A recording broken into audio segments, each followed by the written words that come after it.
Hello everyone, welcome to our YouTube channel Shiksha Alliance. Today we are going to start our daily current affairs session in which we will cover important news from several newspapers, PIB and various government sources. So let's begin our session. Our first topic is e-prosecution portal. तो हम जानेंगे e-prosecution portal के बारे में. Ministry of Home Affairs in India has added a new feature to its e-prosecution portal that aims to ensure the timely disposal of criminal cases and fix the accountability of government lawyer.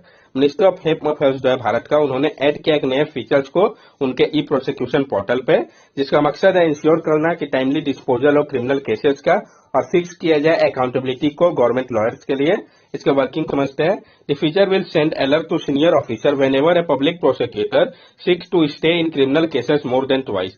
ये जो features है वो alert भेजेगा senior officer को जब कभी भी public prosecutor जो है वो अगर स्टे करता है क्रिमिनल केसेस है मोर देन ट्वाइस. तो e-prosecution module. It is a part of interoperable criminal justice system that link and enable the seamless transfer of data and information among different pillars of the criminal justice system.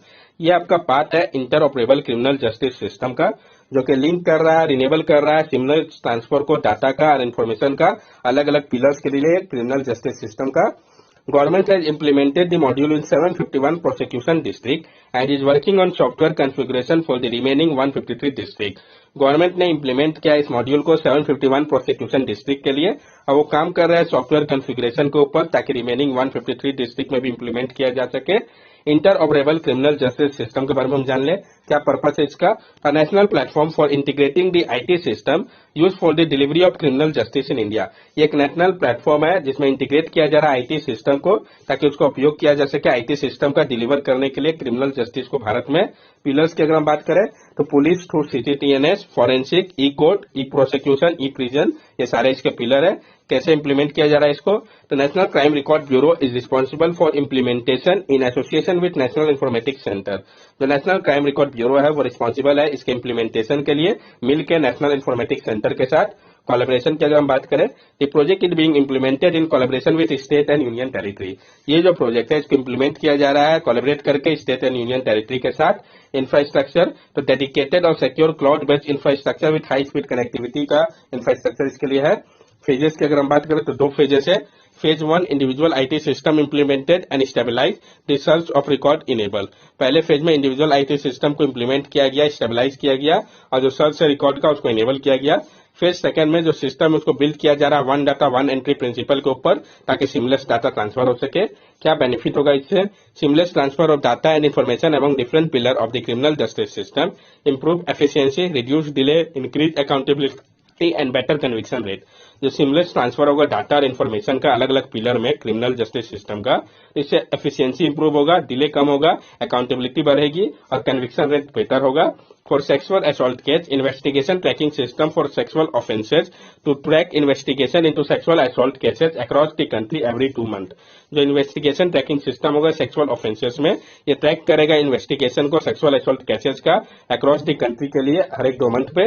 Next topic है हमारा WHO global framework for new TB vaccine. तो जो WHO का global framework है new TB vaccine को लेकर, इसके बारे में हम डिटेल्स में जानेंगे. पहले भी इस टॉपिक को हम लोगों ने कंसिडर कर रखा है. World Health Organization has released a draft document outlining a global framework to prepare countries for the introduction of new tuberculosis vaccine for adult and adolescent. World Health Organization ने release किया है एक draft document को जो कि outline कर रहा है ग्लोबल फ्रेमवर्क को प्रिपेयर करने के लिए कंट्रीज के लिए ताकि इंट्रोड्यूस किया जा सके न्यू ट्यूबरक्लोसिस वैक्सीन को एडल्ट और एडोलेसेंट के लिए. टीबी का होता है, पहले हम इसके बारे में समझते हैं. टीबी और tuberculosis is an infectious disease caused by bacterium Mycobacterium tuberculosis. It primarily affect the lungs but can also affect other part of the body. जो ट्यूबरक्लोसिस या टीबी है ये एक इन्फेक्शियस डिजीज है जो कि आपका बैक्टीरियम माइक्रोबैक्टीरियम ट्यूबरक्लोसिस के कारण होता है. ये मेनली अफेक्ट तो लंग्स को करता है लेकिन अफेक्ट कर सकता है दूसरे पार्ट को भी बॉडी के. Status of TB in India and world. क्या स्टेटस है टीबी का इंडिया वर्ल्ड के लिए. As per WHO Global TB Report 2022, India TB incident for the year 2021 is 210 per 1 lakh population, a decline of over 18% from 2020. जो WHO का global TB report है 2022 का, इसके अनुसार इंडिया का जो टीबी इंसिडेंट है 2021 के लिए वो 210 है पर 1 लाख पॉपुलेशन के लिए, जो कि डिक्लाइन है 18% का 2020 के कंपैरिजन पे. India has large burden of the world TB with an estimated economic cost of $100 million lost annually due to disease. और इंडिया का बहुत ही ह्यूज इकोनॉमिक बर्डन है टीबी के कारण। एस्टिमेटेड इकोनॉमिक कॉस्ट जो इसके लिए लगाया गया है वो $100 मिलियन का है, जो कि प्रत्येक साल नुकसान होता है इस डिजीज के कारण। Need for new TB vaccine, क्यों आवश्यकता पड़ी न्यू टीबी वैक्सीन की? तो जो आपका बैसिलस कैलामिटी यूरिन बीसीजी इकलौता अवेलेबल टीबी का वैक्सीन है, had reduce its efficacy over the year due to development of multi resistant TB. तो इसका जो एफिकेसी है वो कम हुआ है क्योंकि जो डेवलपमेंट हो रहा है मल्टी रेजिस्टेंट टीबी के कारण। It has limited efficacy in preventing pulmonary TB disease in adolescent and adult, और इसका काफी कम एफिकेसी है प्रिवेंट करने को लेकर पल्मोनरी टीबी डिजीज को एडोलेसेंट और एडल्ट के लिए। It does not prevent the reactivation of latent pulmonary infection, और ये नहीं रोकता है रीएक्टिवेशन को लेटेंट पुल्मोनरी इन्फेक्शन का। Currently, 2 vaccine VPM Vaccine Project Management 1002 and MIP Microbacterium Indices Preni has been developed and identified for TB। अभी क्या है, 2 वैक्सीन है, कौन कौन से? तो VPM Vaccine Project Management 1002 और MIP Microbacterium Indices Preni इसको डेवलप किया गया और आइडेंटिफाई किया गया टीबी के लिए। WHO ड्राफ्ट फ्रेमवर्क, जो WHO का ड्राफ्ट फ्रेमवर्क है, it is in line with WHO and TB strategy to reduce TB incidence by 80%, TB death by 90% and to eliminate cost for TB affected household by 2030। ये आपका line में है जो WHO का end TB strategy है उसी के अनुसार, जिसमें कहा गया कि रिड्यूस किया जाए टीबी के इंसिडेंट को 80% तक, टीबी के डेथ को 90% तक, और एलिमिनेट किया जाए जो कॉस्ट है टीबी अफेक्टेड हाउसहोल्ड का 2030 तक। की features of the draft framework for new TB vaccine, क्या की फीचर्स है ड्राफ्ट फ्रेमवर्क का न्यू टीबी वैक्सीन को लेके? तो सबसे पहले इसके गोल को हम जानते हैं। Ensure the availability of new vaccine from sufficient sustainable and timely supply of vaccine, ये इंश्योर किया जाए कि जो अवेलेबिलिटी है न्यू वैक्सीन का सफिशिएंट सस्टेनेबल और टाइमली सप्लाई करके वैक्सीन का। इंश्योर किया जाए एक्सेसिबिलिटी को न्यू वैक्सीन का इक्विटेबल डिलीवरी के साथ, जिसका मकसद होगा कि सबको बेनिफिट हो। इंश्योर किया जाए एक्सेप्टेंस को न्यू वैक्सीन का पॉलिसी मेकर, एंड यूजर और हेल्थ सिस्टम के द्वारा।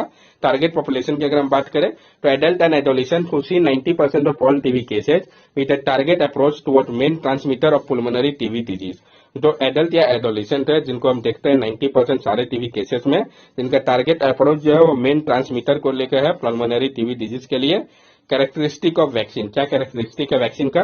ये जो न्यू टीबी वैक्सीन है ये प्रोवाइड करेगा प्रोटेक्शन को दोनों ही एडल्ट और एडोलेसेंट को। ये रिप्लेस करेगा एग्जिस्टिंग बीसीजी वैक्सीन को।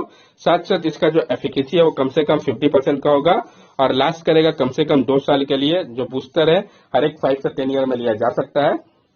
फाइनेंसिंग की अगर हम बात करें, sustain global regional financing and political engagement are key aspect to allow for rapid and equitable introduction and roll out of new TB vaccine. जो सस्टेन ग्लोबल और regional financing और political engagement है, ये बहुत ही इंपॉर्टेंट एस्पेक्ट है अलो करने के लिए रैपिड और इक्विटेबल इंट्रोडक्शन और रोल आउट के लिए न्यू टीबी वैक्सीन का। Other initiative for eliminating TB, इसके अलावा जो इनिशिएटिव लिया जा रहा है एलिमिनेट करने के लिए टीबी को, तो प्रधानमंत्री टीबी मुक्त भारत अभियान, जो प्रधानमंत्री टीबी मुक्त भारत अभियान है, इसका टारगेट है कि एलिमिनेट किया जाए टीबी को 2025 तक। निक्षय मित्र इनिशिएटिव, जो निक्षय मित्र इनिशिएटिव है, Nikshay Mitra donor are those who can support by adopting health facility for individual donor for accelerating the response against TB to complement government effort. जो निक्षय मित्र डोनर है वो होंगे जो सपोर्ट करेंगे अडॉप्ट करके हेल्थ फैसिलिटी को इंडिविजुअल डोनर के लिए, और एक्सेलरेट करेंगे जो रिस्पॉन्स है टीबी के खिलाफ, कंप्लीमेंट करेंगे गवर्नमेंट के एफर्ट को। Nikshay digital platform, a platform for community support for person with TB. जो आपका निक्षय डिजिटल प्लेटफॉर्म है, पोर्टल है, ये एक प्लेटफॉर्म है कम्युनिटी सपोर्ट के लिए जो पर्सन है जिनको टीबी है। Nikshay Poshan Yojana provide ₹500 support through direct benefit transfer to TB patient. तो निक्षय पोषण योजना है, ये प्रोवाइड करेगा ₹500 का सपोर्ट डायरेक्ट बेनिफिट ट्रांसफर के माध्यम से टीबी पेशेंट को। Nikshay ecosystem national TB information system to monitor TB patient and their treatment progress. जो Nikshay ecosystem national TB information system है, ये मॉनिटर करेगा टीबी पेशेंट को और उनके ट्रीटमेंट के प्रोग्रेस को। National strategic plan for tuberculosis elimination, जो आपका नेशनल स्ट्रेटेजिक प्लान है ट्यूबरक्लोसिस एलिमिनेशन को लेकर 2017 से 2025 का, तो ये एक कंप्रिहेंसिव प्लान है इंडियन गवर्नमेंट का, ताकि एलिमिनेट किया जा सके टीबी को कंट्री से 2025 तक। 5 ईयर अहेड है सस्टेनेबल डेवलपमेंट गोल का जो टारगेट है 2030 का कि टीबी को एलिमिनेट किया जाए। इंडियन गवर्नमेंट ने टारगेट 2025 का रखा है। टीबी हारेगा देश जीतेगा campaign, a campaign to create awareness about TB and encourage people to get tested and treated। ये एक कैंपेन है जो कि क्रिएट कर रहा है अवेयरनेस को टीबी को लेके और इनकरेज कर रहा है पीपल को कि वो टेस्ट कराए खुद को और ट्रीट करे। WHO fine treat all end TB.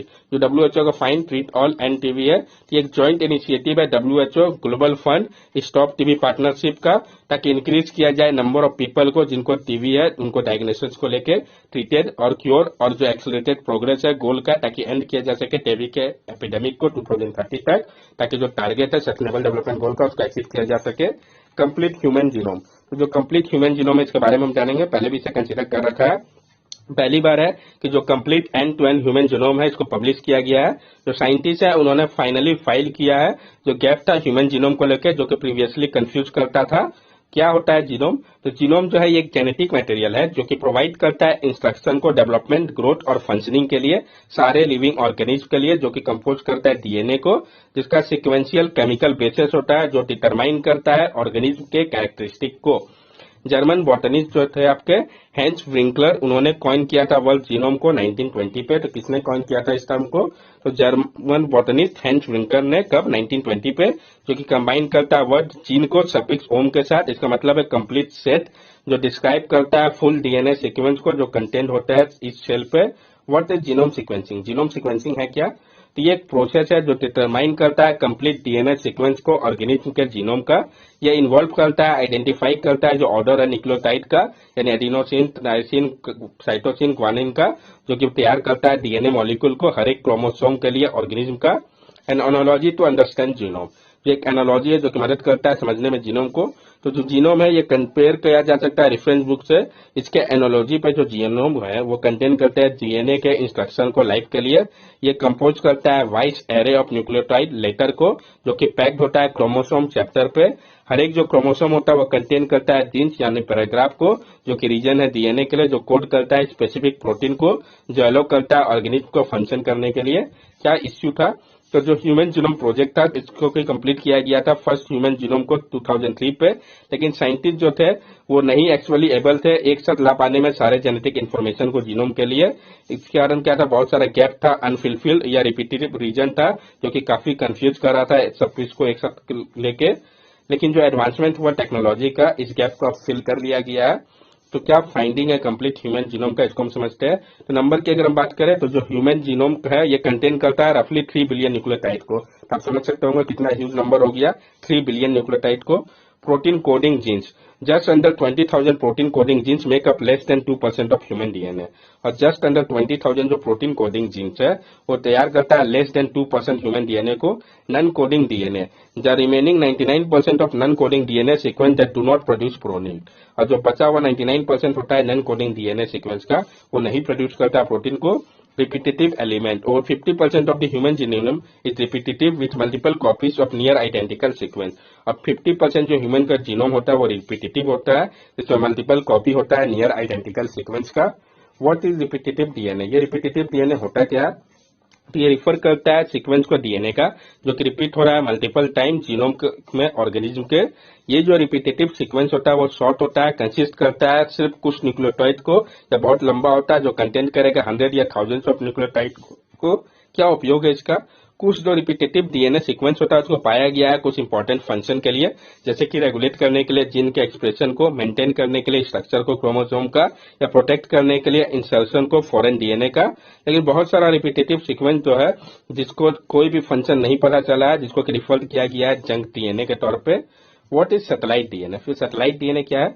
तो जो सिंपलेस्ट फॉर्म है रिपीटेटिव डीएनए का उसी को सैटेलाइट, ये जो कि ब्लॉक है डीएनए के repeated over and over in tandem का, उसका कहा गया है।